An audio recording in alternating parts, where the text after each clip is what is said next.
In the eyes of a child, each act has a lesson. Each lesson learned shows him what the child does. Cruelty and abuse have no place in a child's life.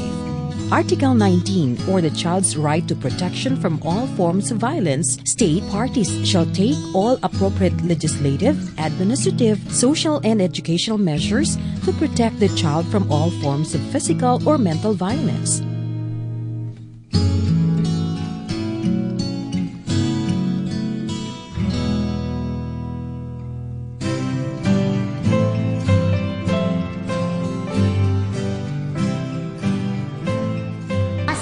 Magkaroon ng pangalan at nasyonalidad. Magkaroon ng tirahan at pamilyang mag-aaruga sa akin. Manirahan sa isang payapa at tahimik na pamayanan. Magkaroon ng sapat na pagkain, malusog at aktibong katawan. Mabigyan ng sapat na edukasyon at mapaunlad ang aking kakayahan. Mabigyan ng pagkakataon na makapaglaro at makapaglibang. Mapagtanggol at matulungan ng pamahalaan. Makapagpahayag ng sariling pananaw. Mabigyan ng proteksyon laban sa pang-aabuso, panganib at karahasan.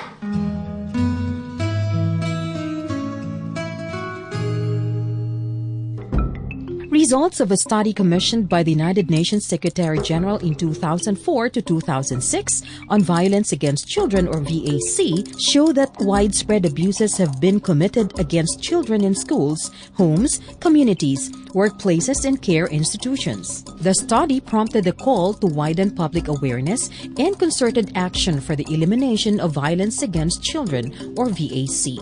One group who heeded this call is the Mindanao Action Group for Children's Rights and Protection, or MAG-CRP. Mindanao Action Group for Children's Rights and Protection. It's actually a loose network of non-government organizations in Mindanao in the hope of protecting children.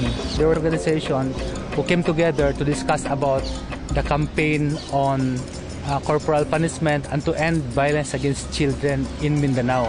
Bantay Bata, 163, Kabataan Consortium, Tambayan Center, GITIB of Usami City is also a member. KKI, Katilingban Alang sa Kalambuan Incorporated of Zamboanga City, the FPOP, the Family Planning Organization of the Philippines, General Santos City. One of the members of the MAG-CRP is Bantay Bata 163. Basically, we are responding to reports on child abuse cases. Since MAG-CRP is a loose network of child-focused organization, and Bantay Bata is primarily concerned on children, especially in protecting and articulating their rights. It started awareness raising. So we invited several stakeholders, primarily the administrators, giving them inputs and orientation on what is this United Nations study on violence against children. One of the most receptive schools willing to undergo seminars and trainings to come up with a child protection policy in the school setting is the Manuel Rojas Elementary School. Nag-umpisa yun nung we were invited by the Bantay Bata na mag-attend ng positive discipline, and yung sumunod na naman nun is yung ending the corporal punishment. And then yun din na time, yun din yung kasagsagan din ng marami kaming mga cases. Maraming problema na na-encounter yung mga teachers. Kaya hanggang sa na-encourage niya kami paano maggawa ng ganito. Child protection policy para sa kaayuhan sa ating mga kabataan, and at the same time for the teachers to be mas effective ang kanilang response sa mga needs ng mga estudyante.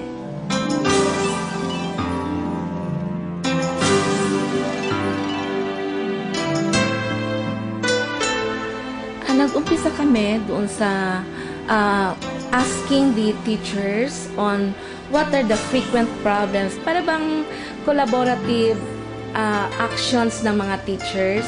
Nag-usap-usap sila, team building. They conducted interviews with the registrar, yung sa mga prefect of discipline. Lately ko lang naanuhan doon sa estudyante na Ang emphasis kasi namin ng school is to orient the teachers and at the same time orient the community, the parents. Nung una, talagang mabigat ang dating sa kanila. Kasi talaga namang to implement this child protection policy talagang mahirap. It's difficult kasi hindi nga tayo sanay. We were not brought up to be using this positive discipline. Kaya ang dating din sa kanila, sa mga parents, medyo hesitant sila na mauna na ron. Yun ang kanilang statement. Mauna na ron. Dili na lang di ay makabadlong anis ato ang mga sariling anak. The administrators and teachers of the Manuel Rojas Elementary School went through the awareness-raising phase with seminars and trainings on positive discipline and corporal punishment to identifying problems in the school related to child abuse in the school setting and coming up with a child protection policy. Even the parents of the students also went through the awareness phase. So we are very thankful na nabisitahan niyo kami. Pagkagandang programa yan sa proteksyon ng mga bata, lalo na sa mga indigents, yung mga walang parents, single parents, yan, walang proteksyon doon. First ko nung narinig, bawal paluin yung bata. Ako diri ko kakontrol, ako anak mabunalan. Pero noong narinig ko na yan, nakontrol ko na yung sarili ko, hindi pala pwede. Students were also made aware of their rights and responsibilities. Aware ko na na-ICC CVP ang eskwelahan ng child protection from bullying, child abuse, and marami pang iba. Nakabalo minanaaday child protection policy ang Rojas Elementary School. About sa positive discipline, corporal punishment, niya ang mga karapatan ng bawat bata ug ang responsibilidad pud nila. The students were also made to identify cases of child abuse in the school setting. Sa una, si teacher kay basta masuko kusog kay tingog karon dili na kaayo. Ang uban kay ginaputlan og buhok para dili kanang ginaupawan gani.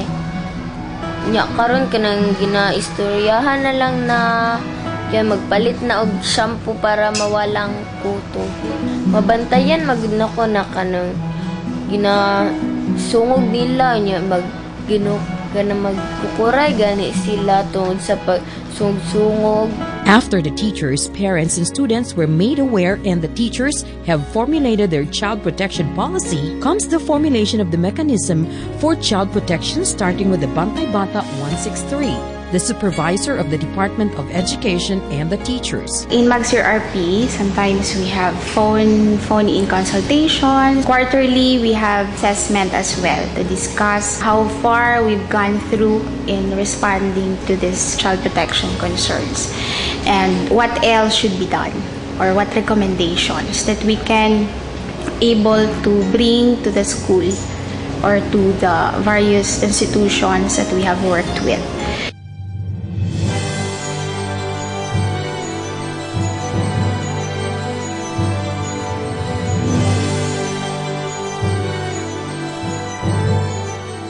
If there are cases na may problema ang school at saka hindi sa kanilang level hindi ma-resolve at pupunta sa akin, I give advices. For example, I refer them kung ang bata is sa DSW papuntahin or sa 163. Kung hindi nila masolve doon, ako dito. Pinapadala ko sa taong na concern, pinapatawag ko sa police, sa women's. And as an example, multi-sectoral consultation with barangay officials, law enforcers, school administrators were done to resolve one case of theft inside the school premises. Sa akin lang, ang CPP, nagkakaroon ako ng guide sa teacher na o dapat mo na itong iwasan because also of the seminars that I attended na may iba pang paraan. Hindi lang yung magagalit ka kaagad, mag-punish ka. May iba pang paraan. So, dumami yung mga options mo on how to deal with that specific situation. With awareness comes the child protection mechanism, which involves prevention of abuses, reporting and referral of abuses to be acted on by concerned parties, and response by way of action to protect the child. As a work in progress, the stakeholders have recommendations on how to make the child protection policy and its mechanism work. So we are burdened enough ang teachers namin sa academic. So sana naman mayroong program na para follow up sa parents. Masasabi ko lang po sa ibang parents, yung mahilig manakit, sana po kausapin nyo lang po yung mga anak ninyo. Huwag po yung bigla nyo na lang pinapalo. Makikinig naman po yun sila kung kausapin mo ng maayos. Proper dissemination of the program of the government that will start on the barangay up to the last level. Information dissemination, what to do, everything, pamphlets, tal na, binigyan. O Unta ka ng konsultahon me na ay child protection policy para dili may mabiktima. Makahatag pud me og idea. Unta pud ang mga bata kay makonsult pod aron makabalo sila aron ma-aware sila.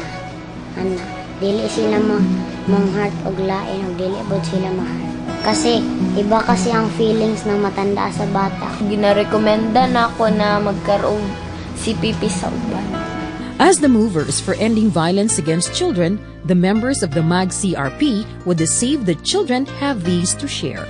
Our MAG-CRP believe that it's time to establish the child protection mechanism. We are promoting the child protection policy, which is really beneficial, and we're not just promoting this for the children's benefit, pero isa na makabenepisyo nito are the teachers. If they know the mechanism, they would also know that there are alternatives.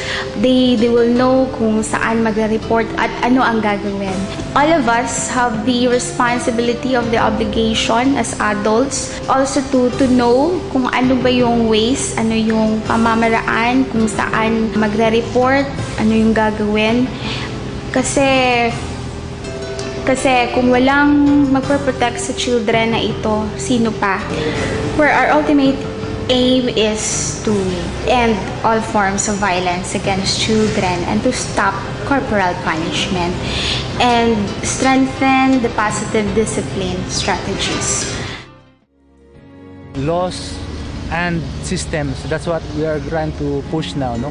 When we say passing of the law on corporal punishment is one thing, and setting up child protection systems in various setup structures. A child may not verbally tell us what he or she needs, but for them to be acknowledged, considered, consulted, and made a part of the mechanisms that aim to protect them and positively reinforced show in their eyes. This is one of the lessons that we learned, and so we encourage you to be a part of the movement.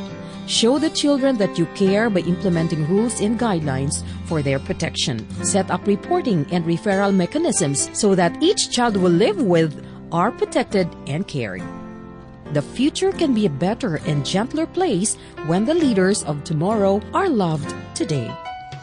MAG-CRP's key messages are end corporal punishment, end all forms of violence against children or VAC, institutionalizing positive discipline, institutionalizing child protection policy, passage of state legislation on positive discipline, participation of children, popularization of UNCRC and its concluding observations.